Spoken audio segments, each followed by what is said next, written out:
3월 2일 수요일입니다.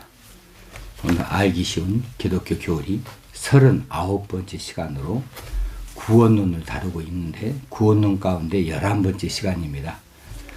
오늘 나눌 말씀의 주제는 거듭남, 중생입니다. 구원으로 가는 과정에서 첫 번째 단계가 지난번에 한번 살펴봤던 소명, 부르심이라고 하는 거죠.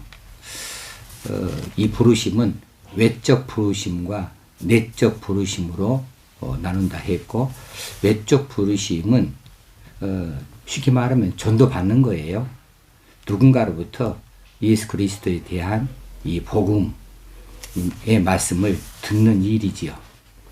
그것을 듣는 일을 외적으로 부르셨다 이렇게 말할 수가 있겠고, 그리고 들은 그 복음에 대하여서 받아들이게 되어지는 것은 인간의 이성이나 어떤 작용이 아니고 성령께서 역사하셔서 받아들이게 하는 일로 이것을 우리 안에서 일어나는 일이라 해서 내적 부르심이다 이렇게 말합니다.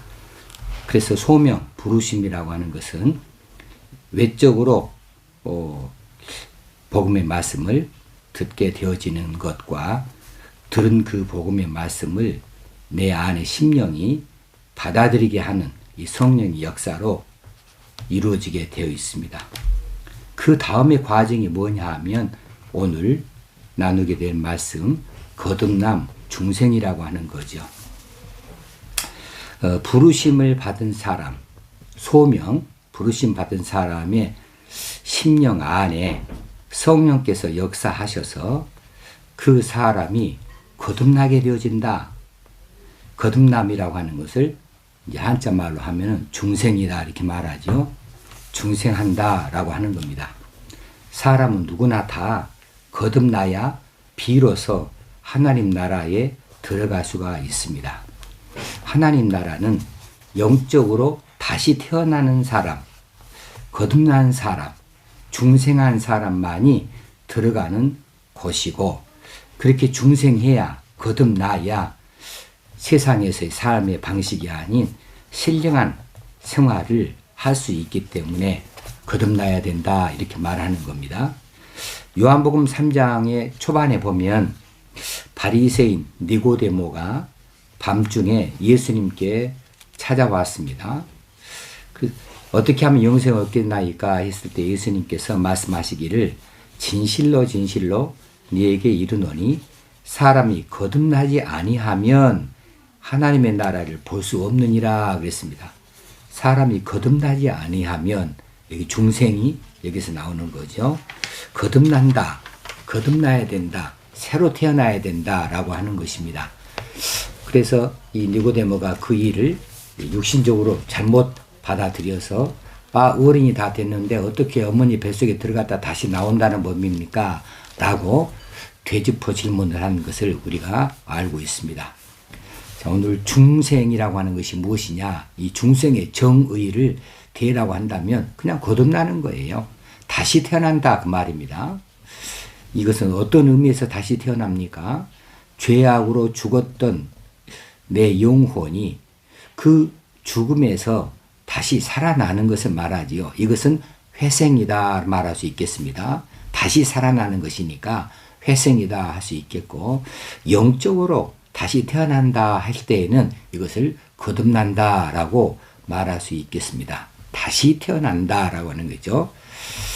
다시 살아나는 것과 다시 태어나는 것의 이 차이점이 있음을 기억하십시다. 자, 신학적으로 중생은 새 생명의 원리를 인간 속에 심어주고 그 사람 영혼의 지배적인 성향을 거룩하게 하시는 하나님의 행위이다. 좀 길어서 다시 한번 반복합니다. 신학적으로 말할 때 중생이라고 하는 것은 무엇이냐 하면 새 생명의 원리를 인간 속에 심어주고 그 사람 영혼의 지배적인 성향을 거룩하게 하시는 하나님의 행위이다 라고 하는 거죠. 그래서 요한 1서 3장 9절에 보면 하나님으로부터 난 자마다 죄를 짓지 아니하나니 이는 하나님의 씨가 그의 속에 거함이요 그도 범죄하지 못하는 것은 하나님으로부터 났음이라. 이렇게 그 사람의 지배적인 성향이 죄를 짓는 데에서 죄를 짓지 아니하는 거룩한 삶의 자리로 이렇게 바꾸어갈 수 있도록 그런 성향을 갖도록 하는 하나님의 행위다 그랬습니다. 중생의 본질은 성령의 능력으로 예수 그리스도 안에서 새로운 삶을 사는 겁니다. 이게 본질적인 내용입니다. 성령의 능력으로 어떤 사람 안에 예수 그리스도로 말미암아 새로운 삶을 살게 하는 것이 중생의 본질이 되겠습니다. 이 중생 거듭남은 그 사람의 전 인격에 영향을 미쳐서 새로운 사람이 되게 하는 거지요. 자, 이렇게 들어보십시다. 내가 복음의 말씀을 들었어요. 듣는 것은 외적인 소명이다 그랬습니다. 근데 들은 그 말씀이 진리의 말씀으로 영혼 구원의 말씀으로 깨달아 알게 되어지는 거예요. 내가 죄인이고 나는 예수를 말미암아 구원받을 수 있다고 깨달아 아는 것은 성령의 내적 역사로 내적 부르심이다 이렇게 말할 수 있겠고, 그 다음에 단계로서 오늘 중생의 단계입니다. 깨닫고 감동과 동의가 있어지는 것.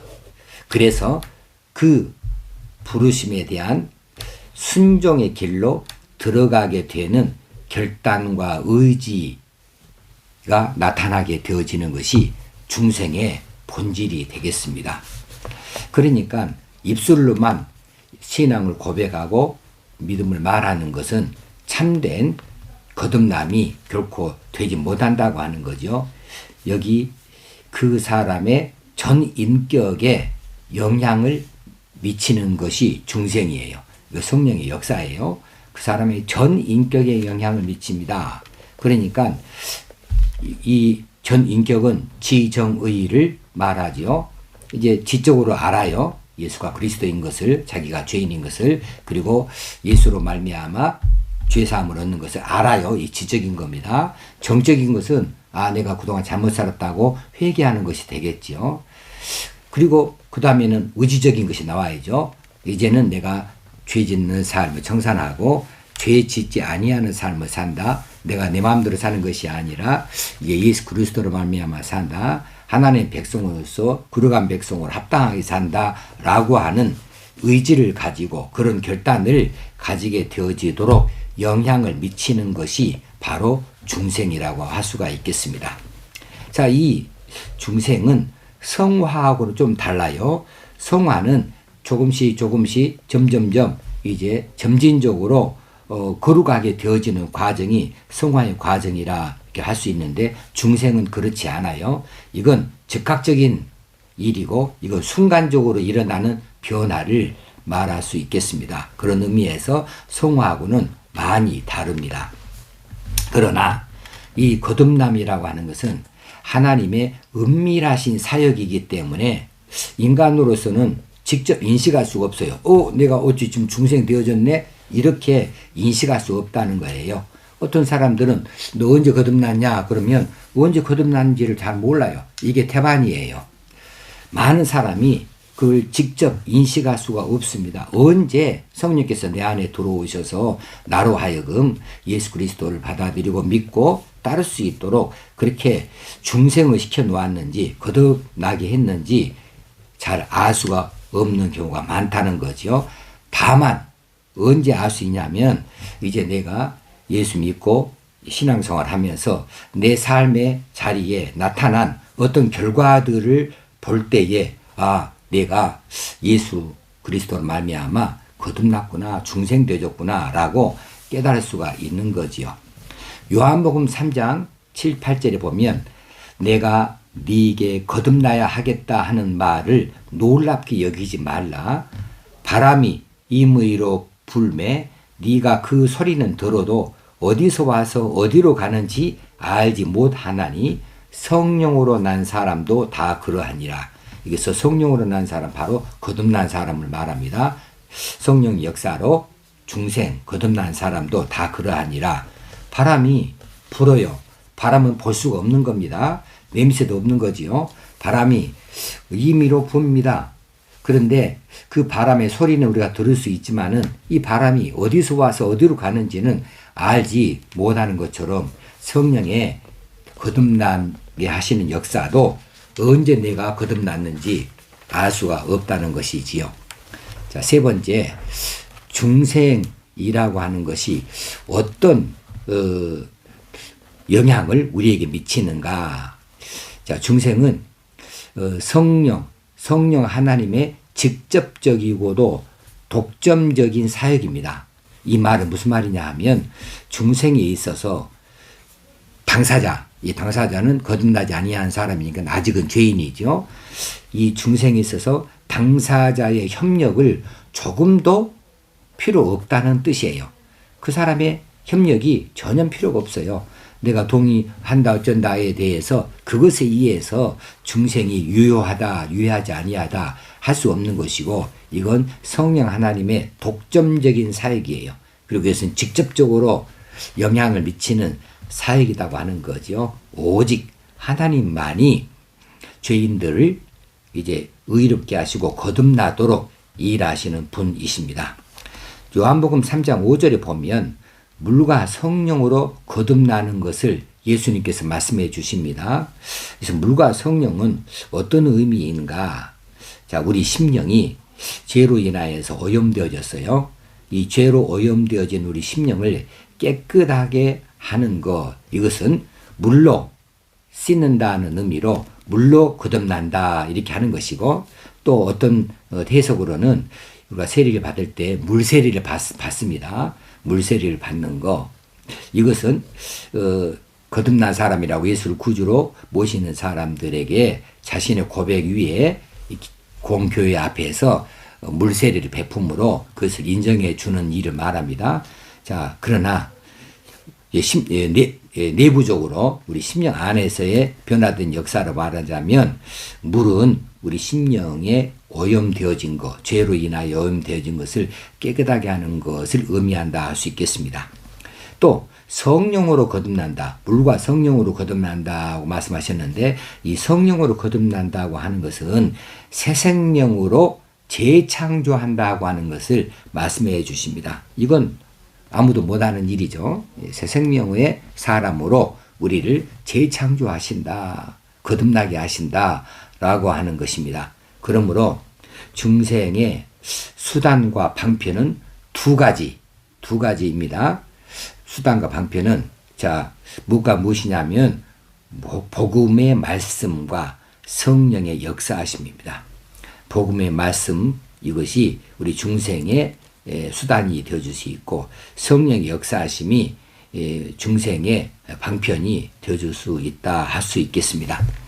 자, 그러면 중생을 받은 사람은 그러면 이제 어떻게 살아야 되는가라고 하는 것은 아까 중생의 정의에서 밝혀서 말씀해 드린 대로 죄를 짓지 아니한다라고 하는 겁니다. 거듭난 사람은 이제 죄를 짓지 아니하는 삶으로 바뀌는 것이죠. 이전에는 자기의 필요에 따라서 이제 죄를 지을 수도 있고 들키지만 않으면 되는 식으로 이렇게 막 살았을지 몰라도, 이제 우리가 하나님 앞에서 사는 사람의 모습으로서 이 모든 죄는 드러날 수밖에 없다. 내 죄를 예수 그리스도의 십자가에서 대속함을 받았는데 내가 또 죄를 지을 수는 없다. 나는 이제 거룩한 백성이다, 하늘 백성이다 하는 이런 중생되어진 거듭난 사람의 그런 마음을 가지고, 그런 심령을 가지고 죄를 짓는 일에 대하여서 아주 두려워하고 죄를 짓는 일에 대해서 아주 혐오스럽게 생각하는 거죠. 죄 짓지 아니하는 삶으로 나아가는 것을 보면 그 사람이 거듭난 사람으로 말할 수 있겠습니다. 우리가 예수 믿으면서 그냥 예수를 누군지를 안다, 이렇게 지식적으로만 안다고 해서 아는 것이 아니고 그분과 동행하는 삶을 사는 사람은 그분이 기뻐하신 뜻대로 사는 것이기 때문에 자기 생각대로 자기 마음대로 자기 감정대로 함부로 말하지 아니하고 함부로 행동하지 아니하고 우리는 거듭난 사람으로서 하늘 백성으로서 그 거룩한 백성으로 살아가기로 다짐한 사람이고 그 길을 쫓아가게 되어지는 것이지요.